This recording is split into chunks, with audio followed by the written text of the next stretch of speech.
Today on Dr. Phil. I don't think that I'm a cold-blooded murderer. A wealthy New York socialite accused of poisoning her son. When you checked in to the Peninsula Hotel, did you believe he knew this is my death house? She claims she killed him. It was to protect him. To save him from alleged abuse. You had money, you had means, passports, why not run? That sounded crazy to me. But ending your child's life does not sound crazy to you? From behind bars on Rikers Island. Did you get on top of your son and force-feed him the pills? No. The exclusive interview. The only eyewitness you killed. Who gave you the right to end this?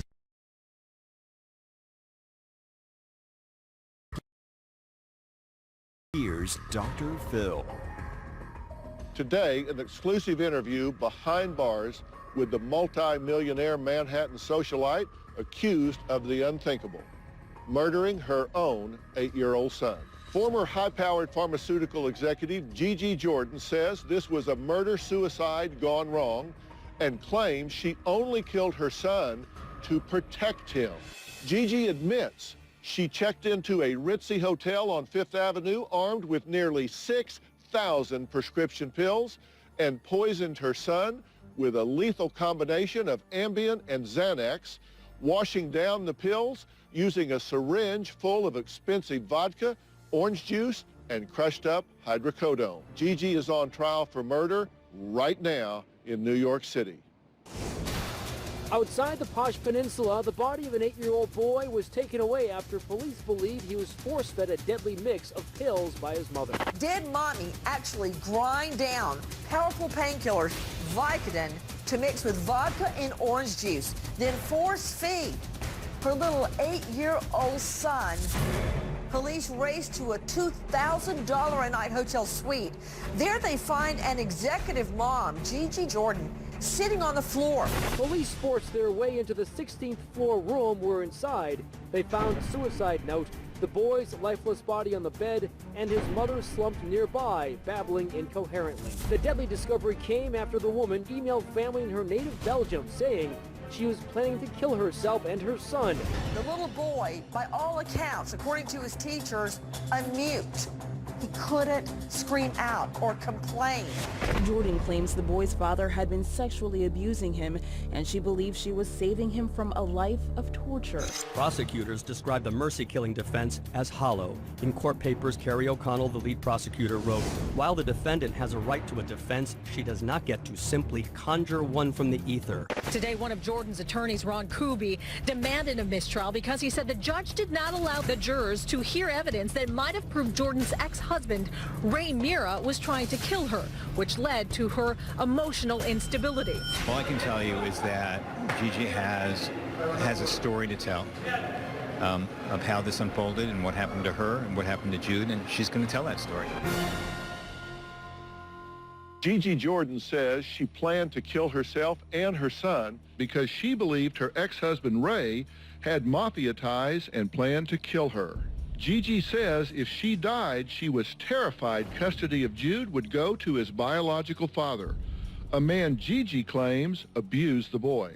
The allegations Gigi Jordan has made are absolutely refuted by both of her ex-husbands, and neither man has ever been charged with any crime.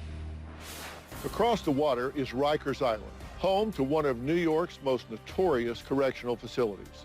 Inside, Gigi Jordan is awaiting her fate. Let's talk about what happened and why you're on trial. On February 3rd of 2010, you took your son, Jude, 8 years old, and you checked into the Peninsula Hotel, correct? Correct. Sometime over the next 48 hours, you took his life. Yes, I gave him medication that resulted in his death. You killed your son, Yes. and you did so intentionally. Yes. You also sought to take your own life Yes. by taking these pills, these medications. Correct. We're going to talk about why in a minute. You're riding up the elevator to the 16th floor. What are you thinking? I'm not thinking, I'm terrified. As you walk through that door, Did you know you were going to go into that room and kill that boy and yourself?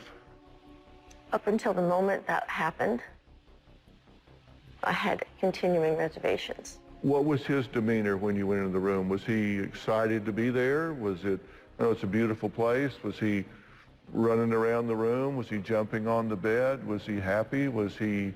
He was very anxious. At some point in that room, you crossed the line and said, I'm doing this. And said, I haven't been able to protect this child from this horror his whole life. I didn't want him to be here, and I certainly didn't want to be here without him. I had typing between us, back and forth, leading up to that moment.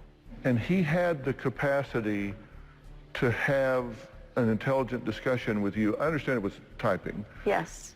But he had the conceptual ability to have this conversation with you. Yes. Did he know why you were taking him to the peninsula? He knew. We had been talking about this for approximately 3 days. When you walked through the doors of the peninsula, you believe he knew, this is my death house? No, I don't know that he knew this was his death house. This was something that we were discussing back and forth, back and forth. He would say things to me like, you're too weak. You know this is the only way out. They're going to get me. They're going to get you. So up until the very end, there was back and forth about whether or not this was the only way out. Did Jude encourage you to take his life? Jude and I talked a lot in the prior days about the ongoing threats to my life and what would happen to him, and his fears that he had been expressing over a couple of years, over the time that I was able to separate him from his biological father, who had horrendously sexually abused him over the earlier course of his life up till he was 6.5 years old, when he found the courage to tell me about the abuse. I had assured him 50, 60 times a day in response to his terror. He'll find me. He'll kill me. He's going to kidnap me and take me. He's going to get me. If he finds out I've told, he's going to get me. So where was he when you gave him the first medication, and what did you say? I didn't say anything. Jude at that point understood. He'd been taking medications for most of his life. He understood what was going on. So you handed him some pills to take? Yes. How many at one time? I don't know. I would hand him 6 or 7 pills. And he could swallow them? Yes. Did he know what you were giving him? I don't know that he specifically knew. He was used to these medications. He knew about some of them. This is what happened, Dr. Phil. Did he know when you put those pills in his hand? Did he know this is it? I think so. We're doing this? Yes. And you gave him about 50 pills? Something like that. 15 or 20 Xanax and 30 or 40 Ambien? Yes. You also say that you crushed up some pills because they had hard edges on them and it was difficult for him to They swallow. were large pills, hydrocodone. They were this big and they needed to be split and crushed. Was a syringe ever used? Yes, he'd been taking medication in syringes from years prior. How long did it take for him to take all of those? 5 or 10 minutes. Did he type anything during that time? Did he Yes. say, is this it? He said, you're too tricky to do this, but they're going to get us. It's the only way out. Did you feel like he was goading you into it? No. But he wanted you to do it? Yes. Was he afraid? I don't think he was afraid. I think he was afraid of being alive. So you believe once he got in that room and you started giving him the pills, you think he knew? Yes. Did he hug you? Did he Yes. hold on to you in those final moments? We held each other in the end. We held each other. Once he took the pills, I held him and he held me, and he said, God will forgive you. He knows everything that you've done to try to help me. He typed that out? And how long before he lost consciousness? He was asleep, and then maybe 15 minutes, 20 minutes. And how long before your son died?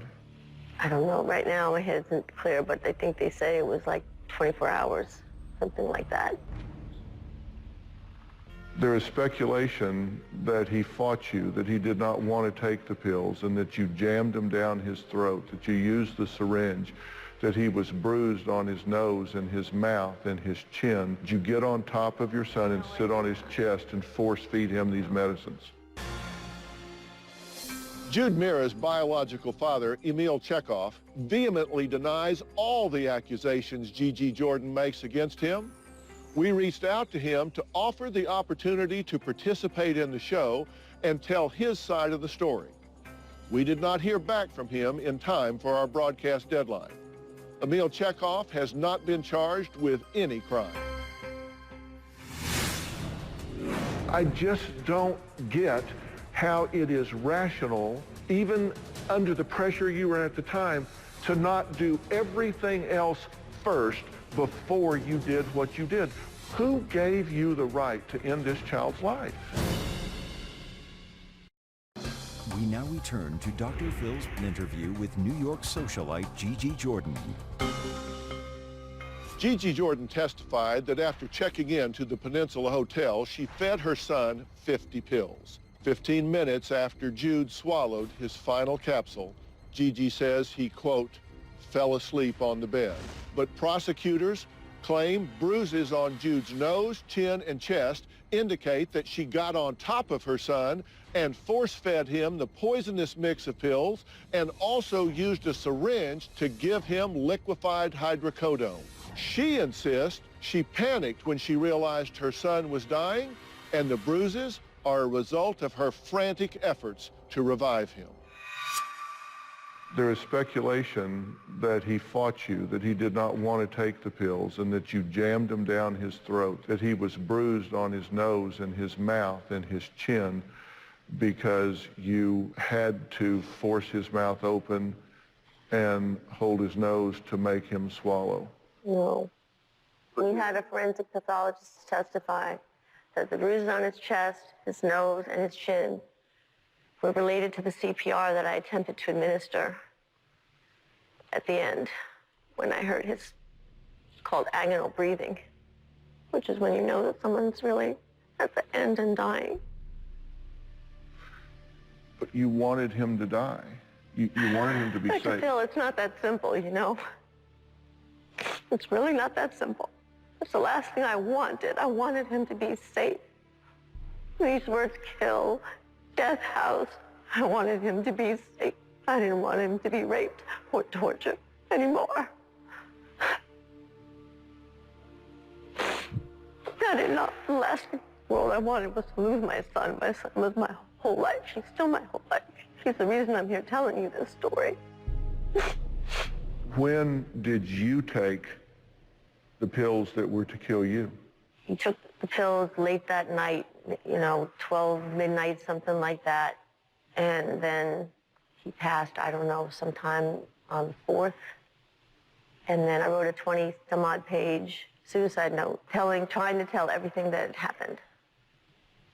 And that suicide note was sealed and not admitted by the court in my trial. I owed it to you to learn and study what did not get into that court. So you check in at 8 p.m. on the 3rd. So early morning of the 4th, somewhere in there, you give him this fatal overdose. The next morning, you're still there. You haven't taken any medication, and you're working on this suicide I'm writing letter. the suicide note, yes. Okay. There's evidence that you had someone from the front desk come mail 2 letters. Yes, I wrote a check for $8 million to Doctors Without Borders, and I wrote a check for $12 million to the American Cross Haitian Relief Fund. So while you're writing these checks, you're in the room and Jude has passed. He was unconscious, but he was still alive. Did you think, I need to stop this, I need to get him help? Did you question yourself? I questioned myself when I heard him breathing, when I heard the agonal breaths. That's when it's not a matter of questioning. I just had to run and try to help him. I couldn't stand it. I thought he was gone. Okay. So when you tried to help him and could not, you remained in the room with him for quite some time. This is a recent picture with you in bed with your son. Were you in bed with him much like this?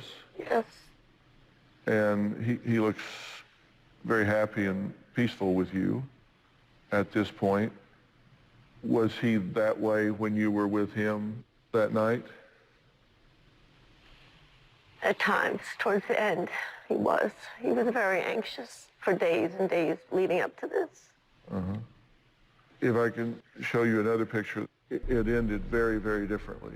This is him taking him on a gurney outside the hotel. So at some point, you took the medications to end your life. Yes. And when you took them, you knew Jude was gone. It was okay for you to go. Yes. You're a nurse. You had lots of medicines there. Why did you fail? Dr. Phil, I took over 60 milligrams of Xanax, okay? I took over 50 milligrams of Ambien. I took 10 hydrocodone, and I drank vodka. When the email was finished, I sent it to numerous people. I sent it to attorneys I had reached out to help me. I sent it to law enforcement. I sent it to family members. One of my family members called the police. The police came, but I'm told by one of the detectives who testified that I was screaming, retching, vomiting. And the other officer, there's a tape recording where he says she's barely alive. I assume that because I was found early enough, that's the reason I didn't die. As you sit here today, did you do the right thing? Would you do it again?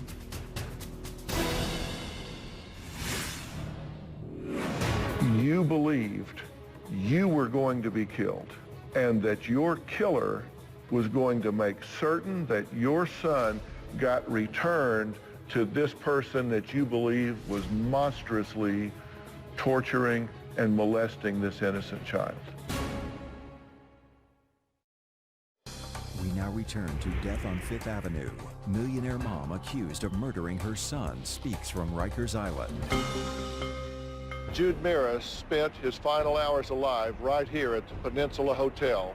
While Manhattan's elite socialized downstairs, prosecutors say Gigi Jordan had nearly 6,000 prescription pills and a syringe used to force-feed patients, and a plan to check out alone.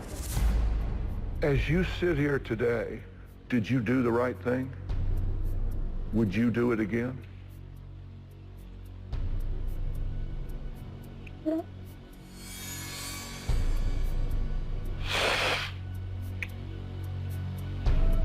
When you fear for someone's life and you fear for your own life, I don't know. Could I have tried more things? I tried so many things.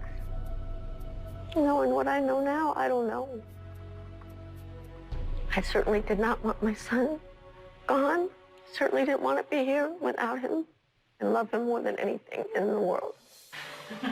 You touched my head? Was this a mercy killing? Mercy killing says to me, someone's suffering and you just want to put them out of their misery in some way. That's not what this was. What was it? This was the most hopeful time in his life. I'd gotten him into a regular school where he was being mainstreamed. They'd put him in the 5th and 6th grade combined class when he was 8 years old. He had friends.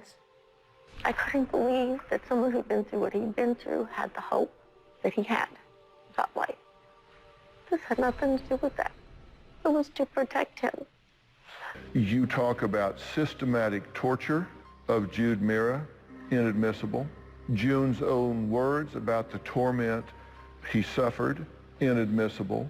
You detail what you say he reported to you and others about horrific, systematic torture and sexual molestation, humiliation, degradation. Yes. And your position is that you believed you were going to be killed and that your killer was going to make certain that your son got returned to this person that you believe was monstrously torturing and molesting this innocent child. Yes. And for that reason, you said our only way out is death. Having tried every imaginable avenue possible.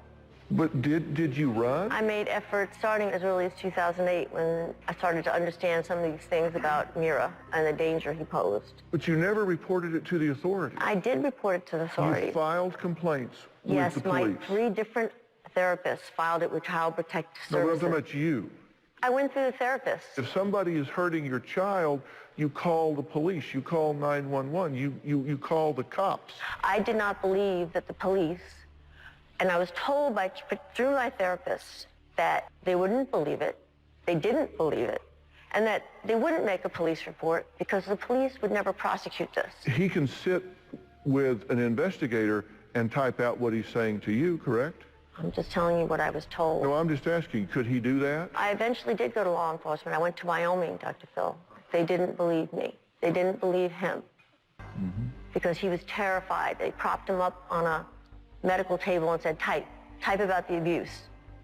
And when he didn't, and when he was afraid and he withdrew his hand, they said, oh, this is made up. This isn't true. But what I'm saying is, did you do everything you could do short of ending that child's life? You had money, you had means, you had passports, you had unfettered custody and control. Why not run? We now return to Death on Fifth Avenue.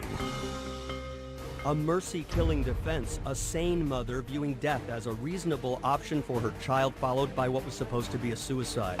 As a mother who loved her child, she engaged in what is called altruistic suicide filicide. Jordan and her lawyers alleging the boy's biological father abused the boy sexually and was a constant threat, although he denies it and is not charged with any crime. Let's assume, for argument's sake, that what he reported to you was true. We don't know that because you never saw it happen. All you know is what he told you. I saw the corroboration of many things that he told me. The problem that we face today is the only eyewitness you killed. No, that's not true. I have people that he typed with independently about the abuse. That's how he communicated.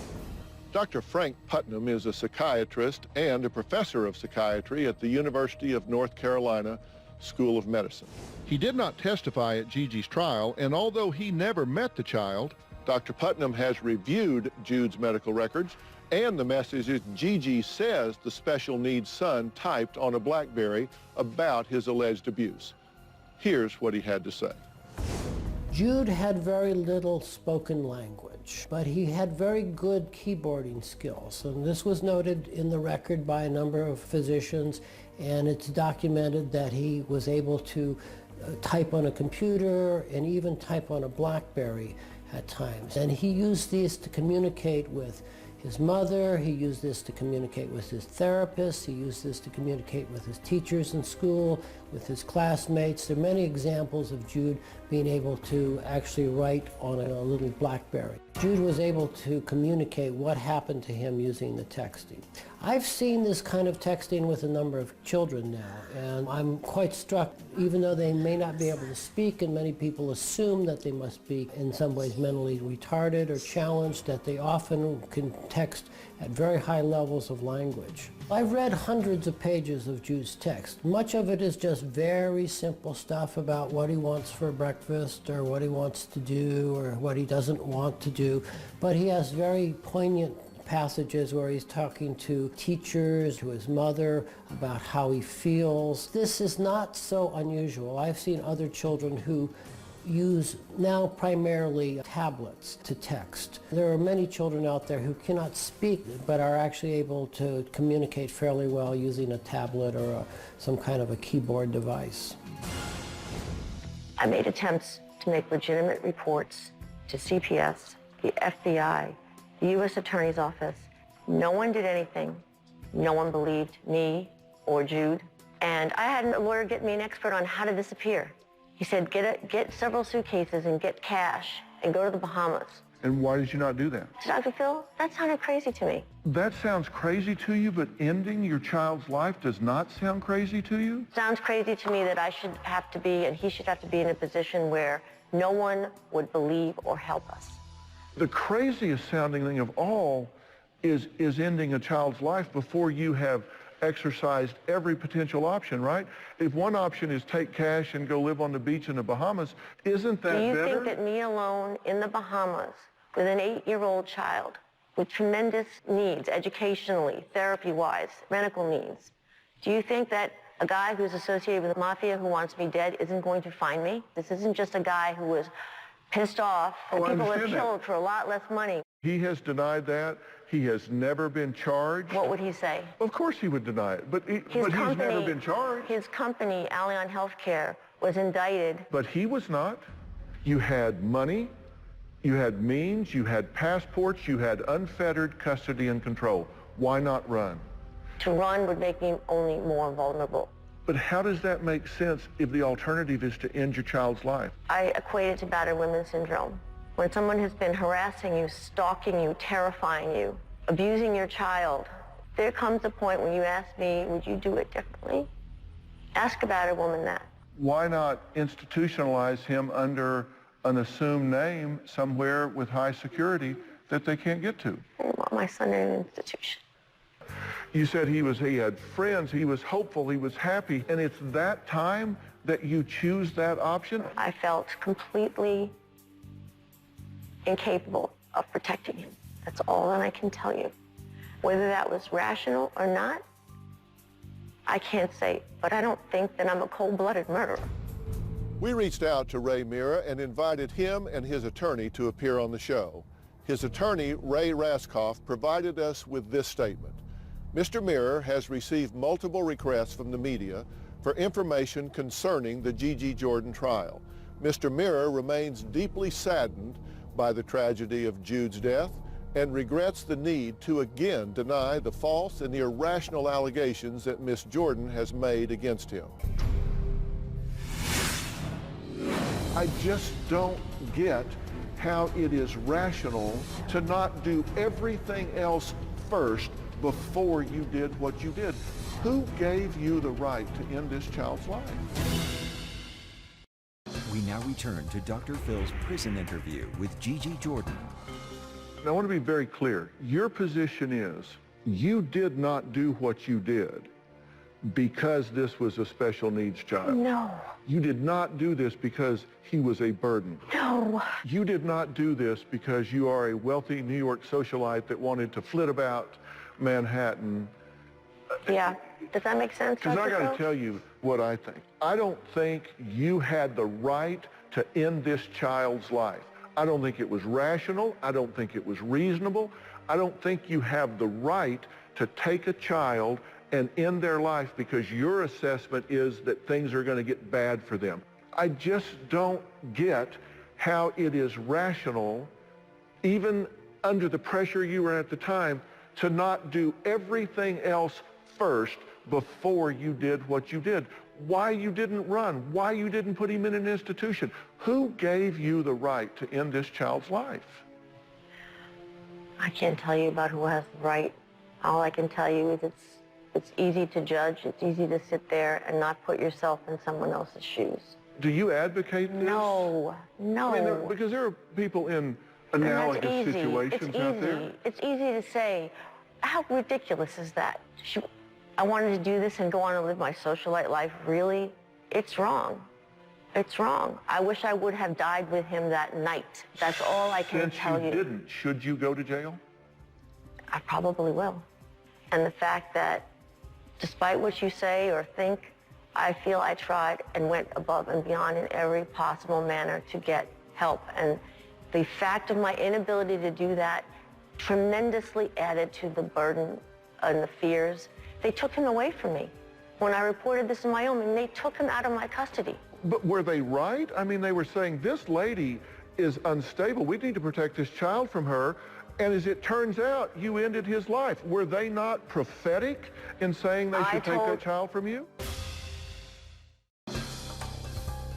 I'm not defending what I did. I'm defending what happened to him and the lack of the system and the society, despite my efforts that you say may have been inadequate, to do anything to help us. Had I died that night, not everyone would be sympathetic, but people would just feel this was generally a tragedy. It would be okay if I died, okay? So the exclusion of all the evidence about my suicide attempt is very, very important. The last thing I want to say is ask Jude how he feels about me. Think about Jude right now looking down, who knows what he went through and what I went through to try to protect him, how his voice couldn't be heard, how my voice trying to protect him couldn't be heard, and ask him what he feels about me and who I was and what I tried to do and what should happen to me. But Gigi, you were winning. He started telling you this at age 6. You know for that 2 years, you know he hadn't been hurt. You were winning. That was 25% of his life, and you chose that time to end his life. Whether I cracked under the pressure, whether there was other things I could have done, I felt it was like a ticking time bomb. All I know is under the fears and the pressures and what he had gone through and what I had gone through, trying to help him and protect him. Okay, look at this video for me. What's this letter? J. Up, down, up, down. You can do the big one?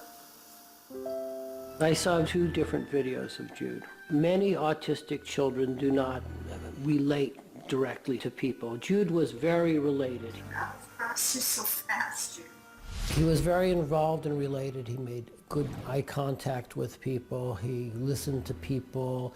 He watched people. If people were talking about him, he knew that and would smile when they said his name.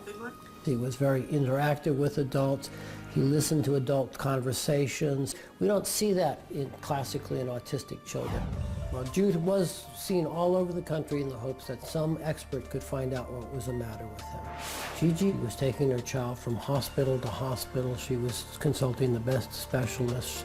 She was doing everything a parent could do. Jude received many extensive medical workups. He received very extensive kinds of testing, both for his autism and for his medical conditions. He really got the $1 million workup. This precious boy. Yeah, I really wanted him to die, Dr. Phil. You can see that from our interaction, right?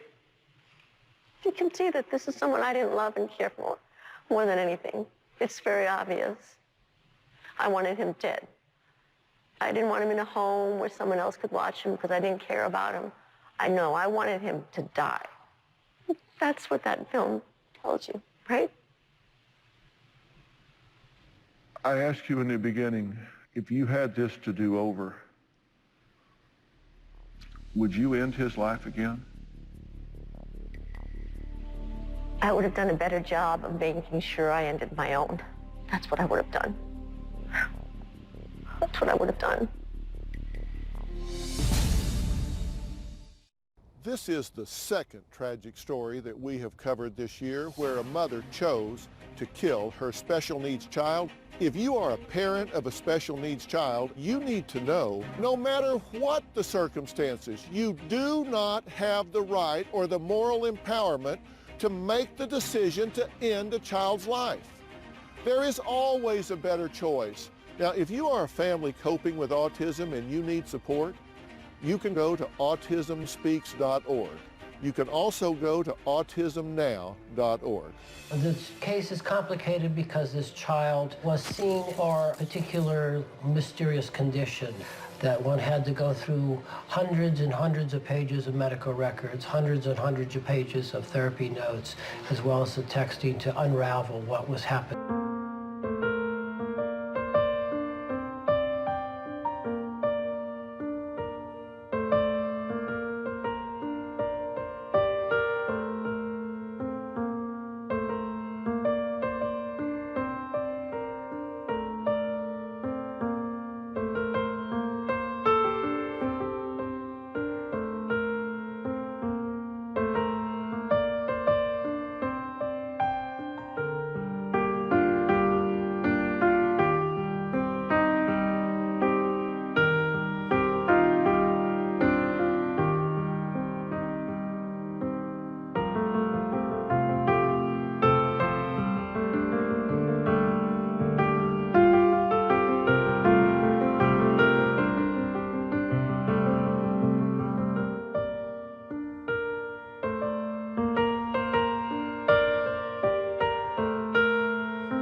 Every doctor who saw Jude indicated that he was an atypical case. No one really could figure out what was the matter with him. Jude was thought to have autism because he had some of the classic signs of regression of language early in life, but there were many atypical features that people noticed. Up, down. So Jude had good receptive language, meaning that he could hear what people said, he could understand what people said. There are many examples in the record where people explained very complicated things to him. He understood, he was able to comply with their instructions, he was able to do things. What he couldn't do was express himself very well. He had very few words initially. He could just say a very few kind of da, ba, dad type words. What's this letter? So he had what we call good receptive language, meaning that he could hear and understand. But he had poor expressive language, meaning that he couldn't talk very well and make himself known. One of the reasons that people did not see Jude as having a classic case of autism is that he showed dramatic improvements for a variety of different treatments that don't work for autism. For example, drugs like Valium, electroconvulsive shock, steroids. In each of these cases, he showed a transient or a short-lived but very dramatic improvement where he was almost normal. He received a diagnosis called autism spectrum disorder, suggesting that he was somewhere in this category of autism, but that he did not have the usual features. If you look in the medical record, you see in addition to the workup for his autism, he was having many weird things happening to him. Jude had difficulty urinating, but he never actually had urinary tract infections, and no one could understand what these difficulties were due to. When they were working up one of Jude's urinary tract infections, or apparent infections, which they found that he had very high levels of a stress hormone called adrenaline. And these levels were so high that they thought that he had a tumor of the adrenal gland. And so he underwent a very extensive workup at several hospitals to look for a tumor, and no tumor was found. There was no explanation for these high levels, which were documented in several hospital laboratories. And we find that this is one of the hormones that gets raised in very high levels as a result of stress. Out of all the cases I've done, this is the most complicated case I've ever seen. This is an enormously tangled web in which you have to look at the forest and not the trees.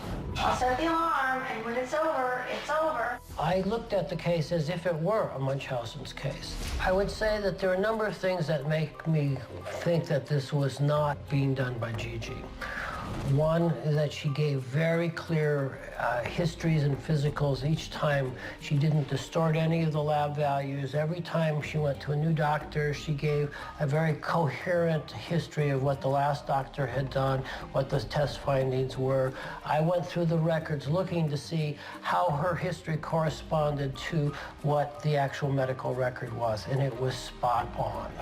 What you see in those parents who bring those children to the hospital who are creating the disorder is they give you very fuzzy histories, they omit stuff. It's a very big red flag, and because I can see what Dr. A did and I can see what the mother told Dr. B, I know whether she's telling Dr. B the truth about what happened with Dr. A. In every case, she was spot on.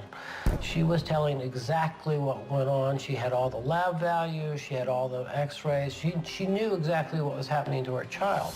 I want to point out Dr. Putnam was hired by the defense to render a professional opinion based solely on a review of the child's medical records. He never actually saw the child himself, as he was retained after Jude's death. According to Dr. Putnam and Ms. Jordan, the jury was never allowed to hear Dr. Putnam's testimony or review his written opinions. I, of course, have no opinion of the child's communication capabilities, as I never had the opportunity to meet or evaluate the child myself. The allegations Gigi Jordan has made in her court testimony and in this interview are absolutely refuted by both of her ex-husbands. I want to give a special thanks to the New York City Department of Correction and to Rikers Island Correctional Facility for their cooperation and professionalism in facilitating this interview.